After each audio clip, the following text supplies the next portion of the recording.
I had 2 verses on that motherfucker. Right. Hell yeah. Okay, you took 1 verse off. Yeah, for the boy Drizzy. Yeah, snatch him, let that shit ride. You want this on? What if Drake was like, yo, I won't be on this? He'd be like, look, man, I already got my 2 verses. I can't do it.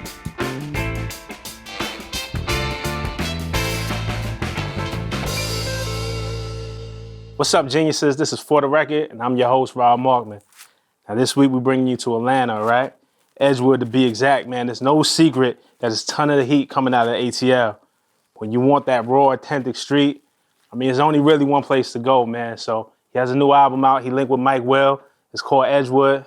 I'd like to welcome For The Record, my man Trouble, man. Trouble was good. Trouble, baby. You did. Appreciate you, my brother, having me on. Nah, man, I appreciate you, man. I feel like this has been a long time coming, man. You've been a lot of people's favorite rapper for a long time. True story. Since December 17th. Yeah. To be exact, your first project. But this release, this Edgewood release, feels different. It almost feels like the first one all over again. Does it feel brand new to you? Does the energy feel different? I mean, I always kept that a lot. Folks be like, I don't know, sometimes that shit be making me feel like, damn, did I just jump out them motherfuckers? But now I be like, shit, this really been my whole story the whole time. Like, I'm a little more calmer, I could say, like, within doing that shit. Now, you know what I'm saying? Like, I'm a little more comfortable within the space and that I'm doing that shit and everything that was going on in the time. Well, when I first came out home from prison and did December 17th, ain't the same thing that's going on around me right now, you know what I'm saying? So everything really was a process about it, but it be feeling good to know that they embracing that shit finally, like, and fucking with it, you know what I'm saying? Cause it always been my true story, it always been my life, like, Edgewood ain't really nothing but a continuation of what I've been on, like, cause me personally, I feel like I've been hard, and I've been getting these folk the fact, like, and everything I talk about, my life facts, like, that's why everybody stand behind me like that, where I can have the biggest in the industry, like, fucking with a nigga just on a respectful level and have the whole street shit fucking with a nigga and backing a nigga, you know what I'm saying? All the snacks and everybody, I think it just took different things, or maybe it was just timing, like, for the folks and for the game just really getting an eye on me and being like, okay, shit, trouble here. Yeah, now, you know, I believe in that too, timing and like the stars to align in a certain position. One thing I want to talk about, because it's something I noticed. For those who don't know, your first mixtape, 2011, was titled December 17th. December 17th, yeah. What's the significance of that date for those who don't know? What's the significance of December 17th? We did, I circled that motherfucker around December 17th, cause like that was, them dates, that date really was like a big point in my life, like for the go in and the come out, because I had just turned 21 November 4th, and then like December 16th was actually the day I went to hit the lick. And that my big dog advised me not to go on. He just felt like it was shell. It felt like he just had a shell-ass vibe when he prayed over the Bible and shit. Looking at it like, nigga, man, you tripping. I believe in the big God, but this ain't the time for that. Like, we need to go grind it up real quick. Like, them folks out there. So I went for the move anyway, and the plan went south. Like the OGBG was saying, the plan went south. So I actually went in the night of that December 16th, but I woke up in the county December 17th. They gave me 7 years. I did 2 of it off of it, and I came home December 17th. So like through that whole process, like before I went in, I ain't had no rap music out there motherfucker besides it just being in the streets and shit that we were doing for parties or whatnot. Like I ain't had no songs that were on no radio or none of this shit that you were gonna hear in no car. I went on no mixtape, none of that. Like everybody who fucked with me and knew about me, like it was from the street with it. So when I came home, and the big dog just tell me like you gonna get on this shit or what for real, like the same one who brought me from the street. Like from just straight wilding out all the way, nothing but thugging, like, and snatch me up, like, hell, like, it's different thing that we can do. Like, I don't want to see you crash out.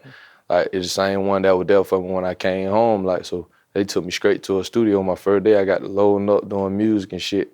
Me and the person who my manager now, Derek, we ended up linking up in that motherfucker and just had a good vibe out, and I just started lacing my shit, like, fucking, I'm finna take it for real. So I just surrounded my music and called the tape December 17th. Because that was just wanted to be a pivotal point for me, like, as far as learning experiences and for shit that I was going through. I was like, shit, if I'm finna come into this shit, I want them to pick up on my story, like, about me for real. Right. So December 17th is the day you wake up in the county, and it's also the day that you come out. Yeah. So that 17 is a real significant number. Yeah. It's something that I noticed on January 17th. On January 17th, you put a post on your Instagram because you had just came back from prison again, and you kind of made a vow to just move Like, forward. fuck it, like, I'm finna be on this shit for real. Right. Yeah, and I actually, like when it comes to that situation, I actually I caught that case in 2016. There was an extra case, and there was like probably like a couple months right after I got off of probation from the last case for when I was in prison. So I'm like, God damn, I'm on speedball like a motherfucker. Like, so when I actually left in 2017, when it came time for me to do my time, the whole city was drunk. Like, everybody sad as a motherfucker. Like, man, Troy don't need to be in there. I get just how hard they fought with me, and the potential different folk might be like they see him and where they feel like I can be at. You know what I'm saying? So like, he don't need to be in there. Like, he got so much. He can do so much. But not be honest, them knowing like while I was in that motherfucker, I felt like it really wasn't nowhere else I needed to be for real. Like, cause I was just able to pay attention to a lot of different things, like, and get a lot of shit away from around me that wasn't no good or whatnot. So it really was a learning experience for me. So that's why when I came home, I got rid of a lot of shit and just took a lot of the more different shit serious, like with the music and all. It's interesting that you say that. I mean, it might be hard for me to understand, but so you hear some people say that, like, yo, I needed that time to sit down and get my mind Cause right. you be moving too fast. Like, a lot of shit you may not pay no attention to. Like, especially like when you might be popping or everybody fucking with you, everybody in your face. You know what I'm saying? Like, so everybody, say for instance, like you kicking with all the homies and shit, everybody just josing and shit. If one of them smile that you might not pay no attention to, that really will got down a gritty smile, like, you know what I'm saying? Like, really on some salty ass shit, just cause they really envying your position, or they may, like, a lot of times, the outside motherfucker looking in may see more than you do. Like, they seen your future before you even had a chance to think about it, and feel like they know where you gonna be at with it, you know what I'm saying? They feel like they ain't gonna be there about nothing, or they can't do that, you know what I'm saying? Just already down they self out. So with them counting they self already out the midst, they don't really want you there. You know what I'm saying? So they'll be holding their nuts on you from afar, but if it's just so much going on and you ain't really paying no attention to it, you're gonna miss that. So if you fuck around and pop off and shit going well for you, you'll keep the motherfucker here, and that'll be the poison. Yeah, you'll keep the motherfucker in your circle, and that'll be the poison that drain you from going any further about anything, or might end up being the one to turn on you and cross you. You know what I'm saying? So when I was in that motherfucker, I was able to see like who would ride for real, or who was just the opportunities, like just there for what they felt like was gonna happen. Once I got down, took this shit all the way there as far like with the music, or if it just popped off in the street, you know what I'm saying? Like, I was like, hell nah, like, these niggas really some fuck nigga. Like, a fuck with certain nigga, like, or being like, man, this hoe some nothing, like, this hoe ain't answer the phone not one time, you know what I'm saying? Like, of course, it was 9 more who got them picking that bitch up at every time, but it might have been that one that I was just taking dead ass serious, being like, but I know you gonna ride, you ain't sending a nigga not one book about no nothing, you feel me? So that when I got, that was the thing that I picked up on, like, when I was sitting in the counter, like, okay, bet.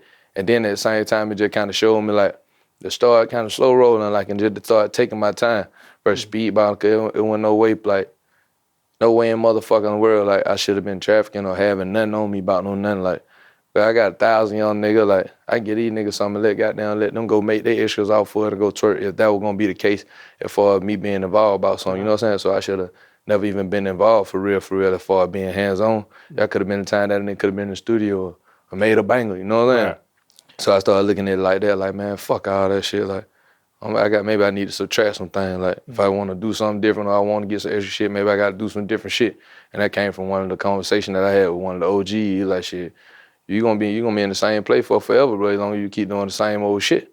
So I took that shit to heart, like, God damn. So that's why when I came home and Mike Will got to call me and shit on the line, he want to go to this studio. I hate driving to the shit 30 minutes away. I'm what like, studio? Man, Tree Sound, motherfucker. Oh, like, man, that shit, shout out Groove Chambers. Yeah, nah, that shit a beautiful play to record that. That shit just so far out the motherfucking city, like, you know what I mean? I'm in the heart of Atlanta, you feel me? Right. I'm an Edgewood on city nigga, so I'm on the east side or I'm in the Bluff on the west. You feel me? That shit 35 minutes out on the drive. So you boy, hell no. Even if you feeling like rapping at the time, by the time you get out there, you like, man, you want to fuck with a snack or something. Like, man, fuck that rap shit. But listen, man, tell Molly to cook something up, man, and lock in. Shit, Molly hard as fuck out there, and she showed nothing but love, but that shit just all the way on the outskirt. I feel you. But did go around, I was like, fuck it, like, I took that conversation into play for with my action, like, all right, let me step out the box for a little bit, jump out my comfort zone. Right. Went on out that motherfucker, went out there, had about an hour conversation. Before you know it, start playing beat. That when we start recording and shit and start coming up with ideas for the Edgewood. Let me ask you a question. I just want to clarify. I know you posted that Instagram post on January 17th. Is that the same day you got out? Yeah. On the 7th? So Also, too, do you ever realize there's something about this number 17 when December 17 you But go yo, in, I come still out? don't like not to cut you off and then, bro. But to tell you the truth, like I had one of these conversations with my dog, State Dog, one of my close friends.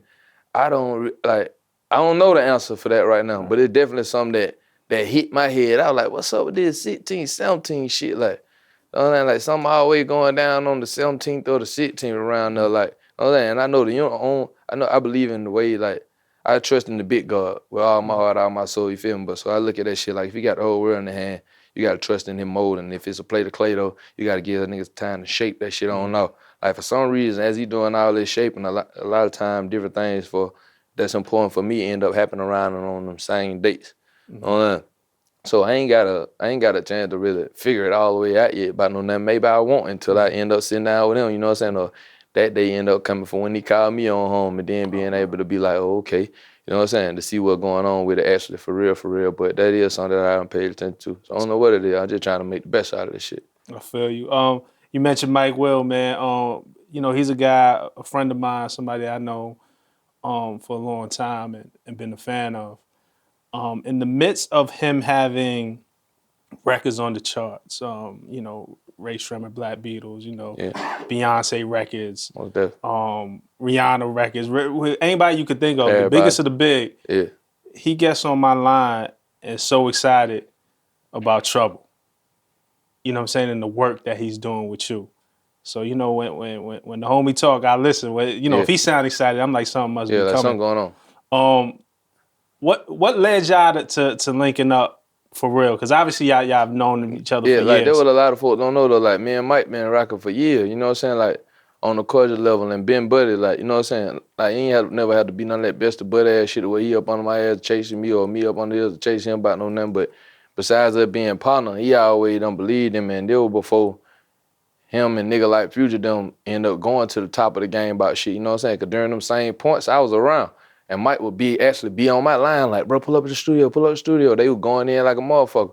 But at the time, I'm playing 1 foot in, 1 foot out, really not even believing in that shit like that. Like, man, fuck that shit. And you just reach so much, you just end up running across so much gay ass shit that got to do with the goddamn gay. Again, not in the literal sense of being gay, but just fugazi shit. You know what I'm saying? That I didn't really want to deal with at the time, that I didn't even know how to, but I end up goddamn taking my frustrations out on somebody about something, you know what I'm saying? Cause I took everything to heart, you know what I'm saying? So if I end up running to a fault nigga that I thought was real at the time and I'm in the studio about something, like I'm gonna speak on how I feel about shit, it was gonna be problematic. So I like to stay away from a lot of that shit. So when Mike actually calling me at all the time, like, bro, come to the studio, I'd be, well, fuck that shit. I actually blocked him at one point in time, like, bro, stop calling him, cause he goddamn calling so goddamn much, talking about some studio, bro, fuck out of there, you feel me? But then him actually staying down on his ground, cause he always been that same ambition. I always done told him from the gate, like, you gonna be that nigga, bro, like, cause you just got a fool that ambition, like, he always on that shit, like, fuck that shit, like, let's do it, and ready to make something happen, make something work. He gonna be in everybody face, like, fuck that, he at it, you feel me? So I can respect that on his game, but it was just like, for me, shit, I was at a whole nother one, though, like, it's the same thing, but I ain't at the rap at the time. So then as I'm sitting back, though, and I'm just watching. I'm like, damn, he ain't going to the top of the motherfucking totem pole. I'm just saluting from afar, you feel me? I never jumped on that line like, why y'all just went number one? I need one of them. You feel me? It was never, not one time I called it phone about shit. So when he actually ended up, I don't know where he was coming from, but he flew in one day from a whole other state or somewhere or whatever and ended up choosing to call my line. So we just chopping it out, gay, like, what going on? I was like, shit, I got down been doing a little something, but I ain't got them been fucking with it like that. So he just get to telling me like for how he believe in me and how he fuck with me, which he always has done, you feel me? Like, bro, fuck that, you got locked down, bro. Like, come on out here, I'm at the studio. Knowing in my head, okay, I bet you did the same far ass studio, you hear me? So he's like, I'm like, where you at, bro? He's like, shit, I'm in Treeside, dad here. You hear me? He'll go to 30-minute drive shit. But that one I was like, all right, fuck it, we chopped it for a minute. I ended up just being like, fuck it. Drove out that motherfucker. Ended up chopping it up about an hour out there at the studio. Jumped out my box. He started playing beats. But you know what? I do about 5 songs that same night. And he was like, bro, that's the shit I'm talking about right there. Like, you feel me? Like, we need to go all the way there with it. You feel me? Like, these 4 eyes on you and shit. You still got the same bagging out here. Ain't nobody left you about nothing. Like, let's give it to him. And it just really made me believe I was able to see. Like, so I was able to see, like, from where a nigga can take it from. Like, from the turf to being all the way up there, you know what I'm saying? Then these folks, same folks on my line and still like being like, bro, we can give you a chance at this shit too, cause we still believe it gave me an extra drive. Like, all right, cool, let's do it. What was the first song y'all did when y'all pulled up? First song, shit, what the fuck, Mike? What that first song probably was? Bring It Back was actually the first song. Okay. Yeah, hell yeah, that Bring It Back motherfucker. Shout out Mike Will on the Hell set yeah. in the back, I man. had 2 verses on that motherfucker. Right. Hell yeah. Okay, Gotcha. you took one verse off. Hell yeah, for the boy Drizzy. Hell yeah, snatch him, let that shit ride. You want this on? What if Drake was like, yo, I won't be on this? He'd be like, look, man, I already got my 2 verses. I can't do it. Get what? I guess he probably expected it to be like that though. 'Cause at the same time, like I'm made a white at the time with the snack. Mike calling the fuck out my phone. I'm missing it though, 'cause I'm out there on the beat with Hen Dog Margarita motherfucker and Fat Booty turned up. You smell me? Mm-hmm. So I'm missing the calls and shit. And he was with Drizzy at the time. I guess him and Drizzy end up linking up in the city or something. So Mike telling him we working and shit. He like shit. He fuck with like I fuck with Troy. Like did the story. Mike don't tell him come out there. You feel me? Like shit, I fuck with y'all. Like let me hear some of his shit or whatever. So Mike playing on some songs. He end up choosing Bring It Back to get on like on some man. I want to fuck with doing that shit. Like call him, see if he got down cool with me get on the song. You know what I'm saying? Like, and I can respect that. 'Cause at the same time, like, I don't want no type dude. Like, I don't care how big a nigga is or how a newcomer is. You know what I'm saying? Like, I'm not no way right about no nothing. I'm real comfortable in driving in my own lane about it. If it take me if it take me a whole nother year from what I could have did, jumping in your lane about shit, I'm cool with it. As long as I did it my way, you smell me? So I don't jump on nobody Johnson about no nothing. That ain't never been my thing.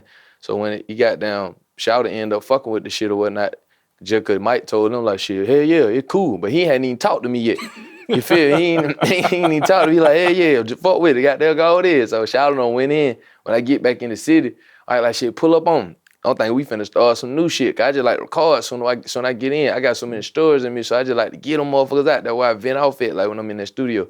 You feel me? That's why it be so much so personal like within my records and shit. You know what I'm saying? So we get out there, he playing these songs, we been did. I'm like, bro, we just did what the heck, man, play some beat. You feel me? He's like, nah, I just want you to hear a few on real quick. We just did some light mixing and all that shit, all that weird ass shit. He get to the brick song to Bring It Back. He pulled this motherfucker up. Second verse come in.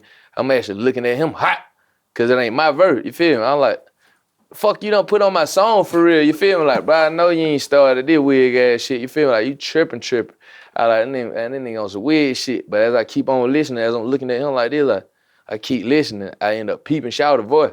The boy Drake, I end up peeping Drake voice. I like, did the boy?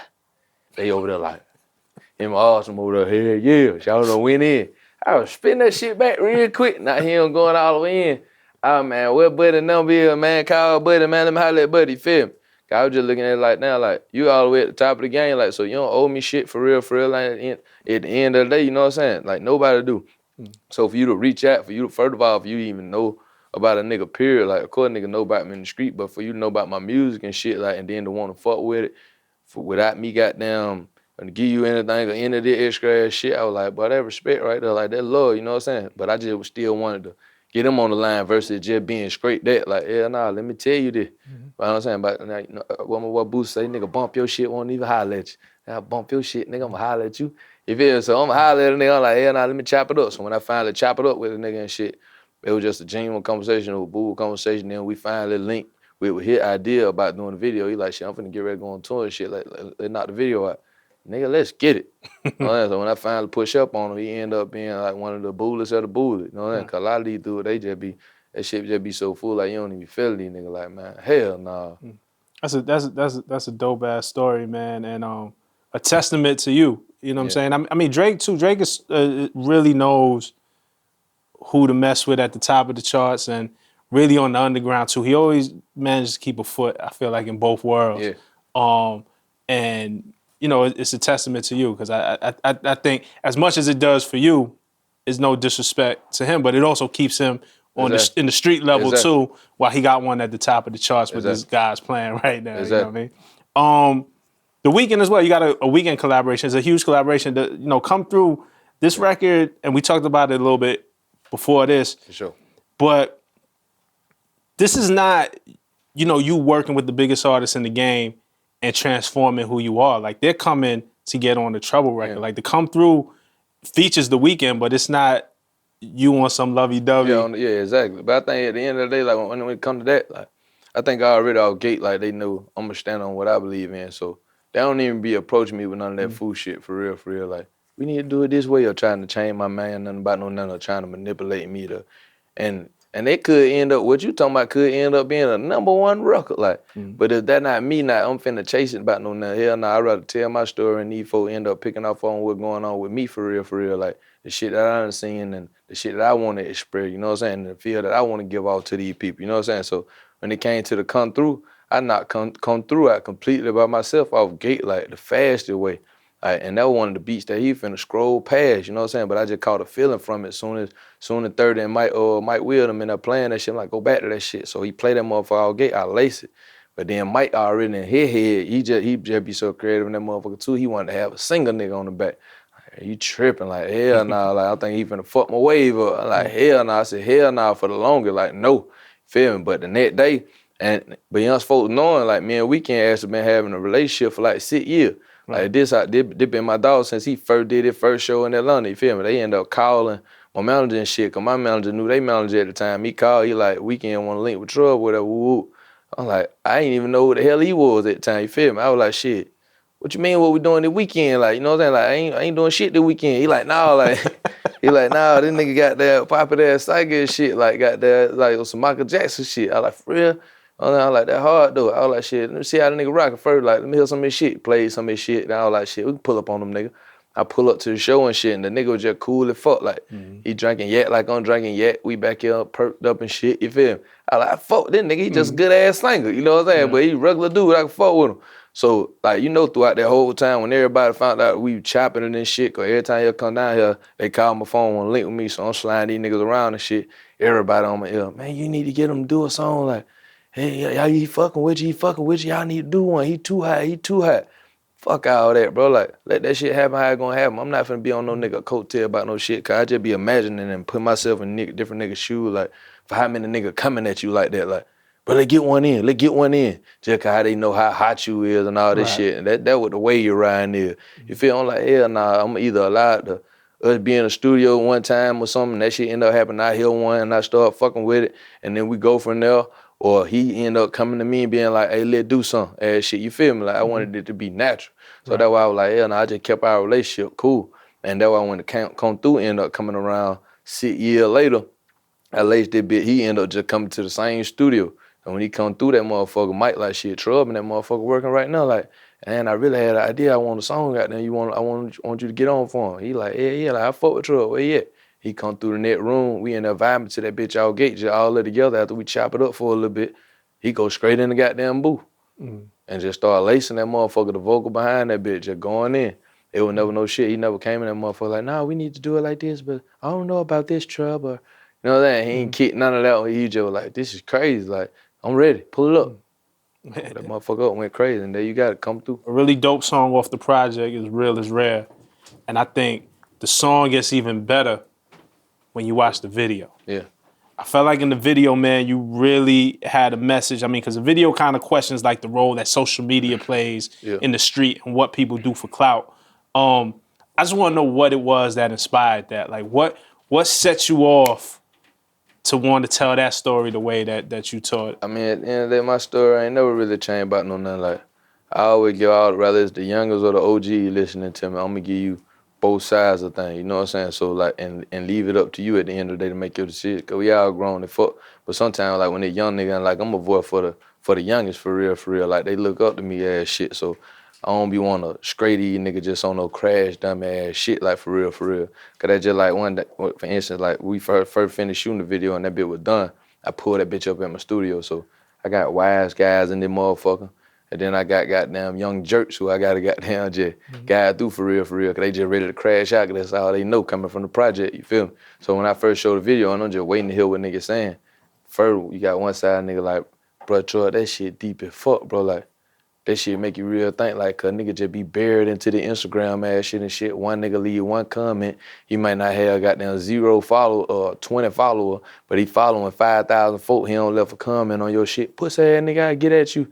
Before you know it, you got damn in a whole Insta beef with a nigga, but it could be a real person, but he just ain't got nothing going on. He's so frustrated on wherever he at or whoever basement he in, and now you got a whole beef goddamn finna get ready to approach you or a nigga getting ready to pull up on you at a light that you don't even know nothing about on some social shit, or be one of these hoes who everybody fucking that these niggas just be taking the hard ass shit and then nigga just be wilding the fuck out, like just going straight crazy. You know what I'm saying? So that's why within that motherfucker, I just wanted a nigga to be able to see it like, hell nah. Basically like, hell nah. Because then I had my youngin who didn't catch it at all and was like, go back to the part where they were busting. Like, go back to them cave, but them niggas letting them cave loose, you feel me? So right within that moment, like we was able to have a conversation on what that shit was really about, like type shit. Like, nigga can be all the way with the shit, you feel me? But don't be no dumb out in this motherfucker, you know what I'm saying? Like, we gotta use our brain. Sometimes ain't nothing wrong with just sitting back and just thinking for a little bit before we just react on our first emotions on things, you know what I'm saying? So that's what it was really about for me. Like, I want a nigga to start sitting down and like being a little more thoughtful on things versus just being so active on shit. You know, and I think that's the difference, man, with you, and I think that's why so many people root for you. You street, there's no question. And hip hop for the most part, is street music. Yeah. A lot of times we get the street in the music, but we don't get the message. We don't get both sides. You know, nobody really tests your credibility or your stripes or what you've been through. But you give both sides at the same time. I feel like the great ones always gave both sides. Talk about that responsibility. Like it's almost like we was talking about this earlier too in the cartoon, how you got the angel on one shoulder and the devil on the other, and they just having the conversation and we just witnessing all of it. For me, that shit really came from my inspirations though, like that really kind of instilled it, like beyond who I am for real, like for who I am and how I move, it really was kind of instilled from my inspirations. I got DMX up on my studio wall, who gave you both sides of things, of course, the struggle, the passion, the pain, you feel me? Boosie, Tupac, of course. They're my favorite guys, and then BG, Young BG, you feel me? So a nigga was giving you all the way around, and these are dudes who was in the turf for real, you know what I'm saying? So at the same time, that would kind of inspire me to be like, because it helped me on different levels of things when I might listen to their song versus a nigga just talking about going to shoot up a nigga grandma's house, you know what I'm saying? Or a nigga goddamn getting ready to be 30 years old, you ain't never sold shit, and then you talking about jumping in the dope game. Boosie song would have helped the nigga like out gate, cause he inspired you to be more comfortable within yourself, telling you it's too late to be the dope man. Chill out. Watch your friend real close, man. Chill out. You hear me? So it was letting a nigga know, like, and this a nigga who we know from the street for real. We coming from the same shit. You feel me? We come from the same shit, just from different sides. So if I'm going up through that motherfucker and you still going through the roof, like as far as the paper you making and being popping and all this shit, you feel me? But you still telling a nigga like, that might not be the move for you. That what kind of did it for me. Like, let me know, like, I had to play my lane on things. You know what I'm saying? Like, just be easy. Like, if this ain't my move, I try this shit out. Cause you gotta try your hand. You gotta take chances to make advances at the end of the day. You know what I'm saying? But that should always at the end of the day, at the same time, be within how you feel on something. Not what another motherfucker telling you to do and then telling you lame as fuck if you don't want to do it. You gotta be like, nigga, fuck you, bro. This is how I'm rocking. You know what I'm saying? So that's why I still tell niggas all the way throughout, like, throughout my whole career, like, I'm telling niggas, bro, it's cool, like, if you need to go get you a 9 to 5, you know what I'm saying? Like, it's cool to love your girl if you love your girl. Fuck what these niggas talking about, they feel like you need to have 100 hoes. Like, however you want to rock how you rock, you know what I'm saying? And be bull with that. Dope, man. Couple things I just want to establish first for people, because we know you, you know, when you came out, man, that duct tape movement was big in the streets, and it was something that really motivated and inspired people. Duct tape is still the family. Yeah, that's the family. And but you're also now ear drummers added on. Your business is through ear drummers and Mike Will and Interscope. My business that we just found out then is through ear drummers and Interscope. And I got my own shit, like I got my own gang, I got my own label. This the MMB shit. That me and my brodies, mind on our business. We trying to make millions and billion blood, many bullet behind this shit. So it got several different meanings, but we on some MMB shit. Duct tape, like a lot of folk get it fucked up. Duct tape gonna forever be my family. Like when I say for life and another, that for life and another, for real. And they respect it in the street because the people who from the streets and from the turf, they know that's where we come from. We just tried to turn this shit over into the rap to try to start doing some different shit. Cause you know, it only a couple X's out there, motherfucker, once you stay in that shit for so long, you feel me? Everybody know that, chain gang, 6 feet young, you smell me. And who the fuck they're trying to take that route purposely? So it's like when you know it's like, hell nah, bro, like they try to do something different, especially like if you making money and shit. And I was just always holding shit down as a youngin' by my goddamn self with my own gang. And one of the OGs from the hood, from the city, Big Bank, he ended up hearing about me and shit, and he ended up pulling up on me one day while I actually was on the run at my auntie house, standing in the basement, and scooped me up. I come out that motherfucker flamed up with 2 minute flares on, just hot as fuck. I was so nothing to get in trouble. He like, bro, take that shit out. You finna make me too hot. I'm like, bro, that's how I'm coming though, bro. Slash out that, you hear me? So he like, man, this nigga crazy. Get on in. So we just get to ride. He fucking with me and shit and start turning me on to different shit. You feel me? And was taking me away from the bullshit at the same time. So like just by him doing all that and snatching me up out the brick, at the same time, that shit kind of put something into me to be like, that's what a lot of niggas need. So I need to do the same thing once I get in the position, which is the same position that I'm in now. That's why I always turn back and forth with the brick. Cause a lot of times that's all a young nigga need is some hope and somebody to reach back in. Like niggas always get to the top and act like they forgot. They don't be done forgot shit. They just be trying to run away from it. Don't want no responsibility about no nothing. At the end of the day, when you get more responsibility, that shit just make you go extra harder. Right. So take that shit on the shoulder. Like if not, then get the fuck out the way for real. Cause too many folks in need by shit. So when you're in a position to do different things, then you need to spread your wing. You know what I'm saying? So like for home to spread the wing, cause he was already set. You ain't need me nothing about no nothing. You got 1,000 niggas ready to crash out and everything. Like there's 100 niggas who shouted out them motherfuckers. So for you to goddamn have your eyes in to be like, nah, this a real one. I show them something different and snap me in. They were like, bet. That's all I had been needing for real. You know what I'm saying? So like duct tape is always a family. It wasn't no shit like a lot of folk think it was some rap ass shit like a rap label or is he signed over here and all this shit? Hell no, we just always been a family. And it was dope to see when you just talk about full circle to hear Black on Edgewood actually, kind of praying and putting it in the air for you for your safety. It's also dope to see you. Cause that was the true story. Right. That's what you were telling at the beginning. Yeah, that's what I was just talking about. Mm-hmm. Like, cause it actually was me, him, and another one of the homies at a spot one day, and we were actually writing the tried out shit on the laptop while the beat playing over the laptop, and we just chopping shit and shit. I ended up getting the call, like, you know what I'm saying? It was time for the move, basically, you feel me? So I tell them out gate, like, bro, I'm finna goddamn go and smash on out here, you know what I'm saying? It go time. So he just paused out gate, don't say nothing, and actually went to the Bible, just like it shows in the Bring It Back video. He went to the Bible, put a hand on that motherfucker, said a little prayer. I'm right there looking at them three crazy, like, bro, what are you doing? You wasting time. You smell me? Cause I'm really waiting at the same time. They my big dog, cause I'm really kind of waiting on his go ahead, waiting on his blessing to be like, all right, hell yeah. So after he ended up turning around and still telling me like, somebody telling me it ain't time, like, ow, boy, stop. You got me fucked up. Hell, you know you hard-headed hell now at the end of the day now, so you make your own decision. I can't tell you shit. I just turned 21, you feel me? Like, all right, but I'm telling you, it ain't time. I ended up going out that motherfucker, went right at first, but it went shell. You know what I'm saying? It popped straight in my head. I was like, this bitch said it one time. Yeah, I was like, God damn. But I think I needed that at the same time, too, though. Like, to show myself, sometimes you have to pause and listen to somebody else, especially if you know, like, they got your best goddamn interest in hand, you know what I'm saying? And they fucking with you like that. Sometimes you need to take somebody else's advice about shit. We don't know it all about no nothing. You can learn something from anybody. Right. And it's dope too, again, when you talk about full circle, also working with Derek again. Like that's how I met you through Derek the first time. Yeah. You know what I mean? So it's dope to see everything come full circle. At that universe. Yeah. Two more things I want to do before we get out of here. One, again, this is called For the Record. I got a little game that we play called Record Break. Yeah. All right. These just rapid fire questions. The first thing that come to your mind, I'm gonna ask you about specific records, that you may like or be a fan of. All right. So, what's the realest record you ever heard in your life? For the record? Yeah. Boosie shit. Words of a Real Nigga. Okay. For the record, Words of a Real Nigga. When you were locked up, what was the record that got you through? Don't Want to Go Away, Boosie. Okay. With the boy Zero on that motherfucker. Yeah. I know you posted that on your Instagram too, yeah? Took me through my whole shit too. What's the one trouble record that every fan needs to hear? The one trouble record everybody need to hear? For the record, I don't know, cause at different time, that shit just sent so much through my goddamn mind. Cause I was just thinking Bussin, then I was just thinking Hurt Real Bad, and then I was just thinking World Go Around. Right. That's all for the record. So, since you now working with Mike Will made it, man. He got a lot. This man got a lot. What's your favorite Mike Will record? My favorite Mike Will record? For the record, my favorite Mike Will record. Talking about for a beat.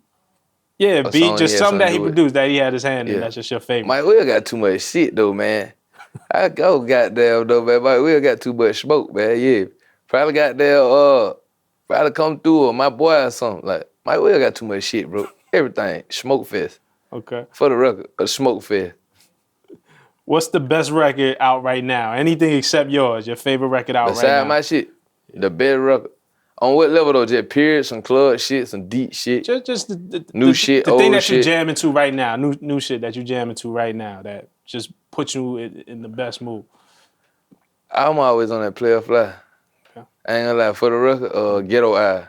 That what put me in my zone. I ain't gonna lie to you. For the record, player fly, Ghetto Eye. Okay. I be fucking with Lil Blue Vandal too though. Like Boo, new artist. Right. I gotta check that out. Yeah, he hard. Oh, we're about to go check that out right now. And then finally, again, since this is for the record, we're gonna give you a chance. And you know, this whole show represents just the truth, man. It's like, you know, we can sit here and talk and be who we are. So I just want you to finish the sentence. You tell us one truth about yourself, one thing that you want the people to know. So if you just finish the sentence, for the record. For the record, I'm not a robot. For the record, I'm not a robot, yeah. Cause they be hearing all my street wars, shit, all my stories and shit. They be thinking like a lot of folk be spooked to approach and shit, like, you know what I'm saying? Just knowing what might come with a nigga. But unless you goddamn offended me in a certain manner, like, you ain't gonna go there. I'm one of the bull niggas that is to know. And to fuck with, like, so anybody who fuck with me, they know that, like, man, shout out to bull the hell, you hear me? So you had to do some absolute fuck shit to get on my shell side, you know what I'm saying? But other than that, when I be rocking, I rock. So folks might be like, man, I just thought you was gonna be so mute, like, and just probably slap the hell out of me as soon as you met me. Like, for what? Like, I ain't been just slapping just because I ain't walking around that motherfucker. What's up, fuck nigga? Yeah, head all the bull head. You'd have had to be a fuck nigga for me to do that, right? Yeah. So, for the record, not a robot. Yeah. Not a robot. Cool as hell, man. Yeah. Bull as hell, as he would say, Bull man. is a motherfucker, man. But Trouble, man, thank you for coming through, man. We appreciate you, man. Appreciate you too, my bro. Love. Thug love.